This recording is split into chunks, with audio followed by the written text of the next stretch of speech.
ಒಟ್ಟು 17 ಜನ ಈ ರೇಣುಕಾಸ್ವಾಮಿ ಕೊಲೆ ಪ್ರಕರಣದಲ್ಲಿ ಜೈಲು ಸೇರಿರ್ತಕ್ಕಂಥದ್ದು. ಆದರೆ ಆರಂಭದಲ್ಲಿ ಚಾರ್ಜ್ ಶೀಟ್ ಹಾಕೋ ತನಕ ಯಾರೂ ನಾವು ಬೇಲ್ಗೆ ಅಪ್ಲೈ ಮಾಡಲ್ಲ ಅಂತ ಇದ್ದವರು ಈಗ ಒಬ್ಬೊಬ್ಬರಾಗೆ ಹಾಕ್ಕೋತಾ ಇದ್ದಾರೆ. ಅಂದರೆ ದರ್ಶನ್ ಗ್ಯಾಂಗಲ್ಲಿ ಒಡಕು ಮೂಡಿದೆಯಾ ಅಂತ ಒಬ್ಬೊಬ್ಬರಾಗೆ ಜಾಮೀನಿಗೆ ಅರ್ಜಿ ಸಲ್ಲಿಸ್ತಾ ಇದ್ದಾರೆ. ಆಗ ನಂಬಿದ್ವಿ, ಈಗ ನಂಬಲ್ಲ. ಪವಿತ್ರ ಗೌಡ ಮೇಲೆ ಇದೆಂಥ ಸಿಡುಕು. ಹಾಗಾದರೆ ಆರೋಪ ಪಟ್ಟಿ ಹಾಕೋವರೆಗೂ ಅರ್ಜಿ ಬೇಡ ಅಂತ ಗ್ಯಾಂಗ್ ಅಂದ್ಕೊಂಡಿತ್ತು. ಈಗ ಒಬ್ಬೊಬ್ಬರಾಗೆ ಬೇಲ್ಗೆ ಅರ್ಜಿಯನ್ನು ಸಲ್ಲಿಸ್ತಾ ಇದ್ದಾರೆ. ಗೊತ್ತಿಲ್ಲ, ಎಲ್ಲರೂ ಒಟ್ಟಿಗೆ ಬೇಲ್ಗೆ ಹಾಕ್ಕೊಂಡಿದ್ದಿದ್ರೆ ಏನಾಗ್ತಾ ಇತ್ತು, ಈಗ ಯಾಕೆ ಈ ರೀತಿ ಆಯಿತು ಅಂತಕ್ಕಂಥ ಪ್ರಶ್ನೆ ಕೂಡ ಸಹಜವಾಗಿಯೇ ಮೂಡುತ್ತೆ. ಈಗಾಗಲೇ ಒಬ್ಬರಾದ ಮೇಲೆ ಒಬ್ಬರಂತೆ ಒಟ್ಟು 3 ಜನ ಜಾಮೀನಿಗೆ ಅರ್ಜಿಯನ್ನು ಹಾಕ್ಕೊಂಡಿದ್ದಾರೆ. ಇವತ್ತು ಸಿಟಿ ಸಿವಿಲ್ ಕೋರ್ಟ್ನಲ್ಲಿ ಅದು ವಿಚಾರಣೆಗೆ ಕೂಡ ಬರ್ತಾ ಇದೆ. ಜಾಮೀನು ಸಿಕ್ಕೇ ಬಿಡುತ್ತಾ ನನಗೆ ಗೊತ್ತಿಲ್ಲ, ಯಾಕೆಂದರೆ ಆಕ್ಷೇಪಣೆ ಸಲ್ಲಿಸೋದಕ್ಕೆ ಕೋರ್ಟು ಕಾಲಾವಕಾಶ ಕೊಡುತ್ತೆ. ಇಮಿಡಿಯೇಟಾಗಿ ಇವತ್ತೇ ಡಿಕ್ಲೇರ್ ಮಾಡಿಬಿಡಲ್ಲ. ಹಾಗಾಗಿ ಇವತ್ತು ಆರಂಭ ಆಗುತ್ತೆ ಅರ್ಜಿ ವಿಚಾರಣೆ. A1 ಪ್ರಕರಣದಲ್ಲಿ ಸದ್ಯಕ್ಕೆ A1 ಪವಿತ್ರ ಗೌಡ ಮೊದಲ ಆರೋಪಿ ಜಾಮೀನಿಗೋಸ್ಕರ ಅರ್ಜಿಯನ್ನು ಹಾಕ್ಕೊಂಡಿದ್ದಾರೆ.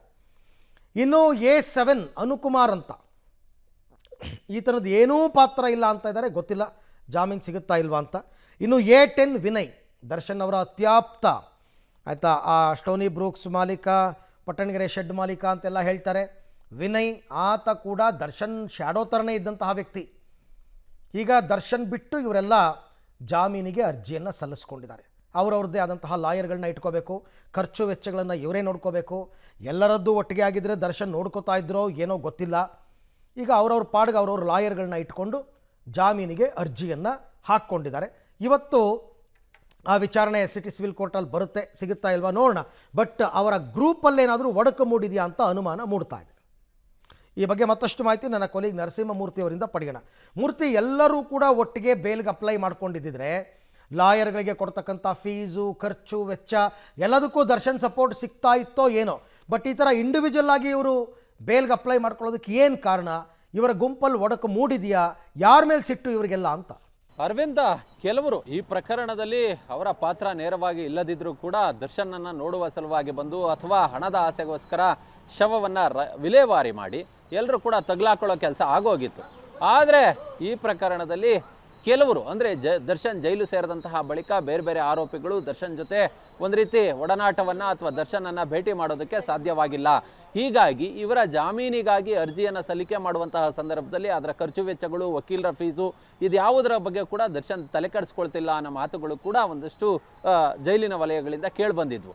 ಹೀಗಾಗಿ ಇದೀಗ ಪ್ರತ್ಯೇಕವಾಗಿ ಈ ಹಿಂದೆ ಇದೇ ವಿಚಾರವಾಗಿ ಪವಿತ್ರ ಗೌಡ ಸಮತಾಳನ್ನು ಕಳಿಸಿ ಈ ಬಗ್ಗೆ ಅಂದರೆ ಜಾಮೀನಿಗೆ ಅರ್ಜಿಯನ್ನು ಹಾಕ್ಕೊಳ್ತಕ್ಕಂತಹದ್ದು, ಅದ್ರ ಜೊತೆಗೆ ಆ ವಕೀಲರ ಫೀಸ್ ವಿಚಾರವನ್ನು ಮಾತನಾಡಿದ್ರು ಅನ್ನೋ ಮಾಹಿತಿಗಳು ಕೂಡ ಲಭ್ಯವಾಗಿತ್ತು. ಅದಾದ ಬಳಿಕ ಸಮತ ಒಂದೇ ಬಾರಿ ಭೇಟಿಯಾಗಿತ್ತು. ಅದಾದ ಬಳಿಕ ಆಕೆ ಭೇಟಿ ಆಗಲಿಲ್ಲ. ಯಾಕಂತ ಹೇಳಿದ್ರೆ ಕುಟುಂಬದ ಕಡೆಯಿಂದ ಸಾಕಷ್ಟು ಆಕ್ಷೇಪಗಳು ವ್ಯಕ್ತವಾಗಿತ್ತು.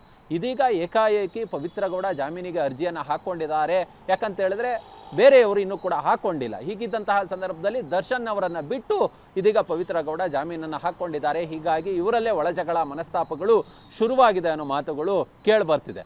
ಇನ್ನು ಇವತ್ತು ಮಧ್ಯಾಹ್ನದ ನಂತರ ಪವಿತ್ರ ಗೌಡ ಹಾಗೆ A7 ಆರೋಪಿ ಅನುಕುಮಾರ್ ಈ ಇಬ್ಬರ ಜಾಮೀನಿನ ಅರ್ಜಿಯ ವಿಚಾರಣೆ ಏನಿದೆ ಅದು ಕೋರ್ಟ್ನಲ್ಲಿ ಇವತ್ತು ವಿಚಾರಣೆಗೆ ಬರಲಿದೆ. ಹೀಗಾಗಿ ಇವತ್ತೇ ಕಾಮಾಕ್ಷಿಪಾಳ್ಯ ಪೊಲೀಸರಿಗೆ ಆಕ್ಷೇಪಣೆಯನ್ನು ಸಲ್ಲಿಸೋದಕ್ಕೂ ಕೂಡ ಹೇಳಲಾಗಿದೆ. ಹೀಗಾಗಿ ಇವತ್ತು ಆಕ್ಷೇಪಣೆಯನ್ನು ಸಲ್ಲಿಸ್ತಾರೆ, ಅರ್ಜಿ ವಿಚಾರಣೆಗೆ ಬರುತ್ತೆ. ಅದಾದ ಬಳಿಕ ನ್ಯಾಯಾಧೀಶರು ವಾದ ಪ್ರತಿವಾದವನ್ನು ಆಲಿಸಿ ಜಾಮೀನನ್ನು ಕೊಡಬೇಕಾ ಬೇಡವಾ ಅನ್ನೋದರ ತೀರ್ಮಾನವನ್ನು ಮಾಡಲಿದ್ದಾರೆ.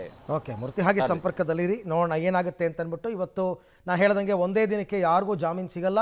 ಇವತ್ತು ಅರ್ಜಿಯನ್ನು ಕೈಗೆತ್ಕೊಂಡು ಸ್ಪೆಷಲ್ ಪಬ್ಲಿಕ್ ಪ್ರಾಸಿಕ್ಯೂಟರ್ಗೆ ನೀವು ಆಕ್ಷೇಪಣೆಯನ್ನು ಸಲ್ಲಿಸಿ ಅಂತ ಹೇಳ್ತಾರೆ. ಅವ್ರು ಆಕ್ಷೇಪಣೆ ಸಲ್ಲಿಸಿದ ಮೇಲೆ ವಾದ ಪ್ರತಿವಾದ ನಡೆಯುತ್ತೆ.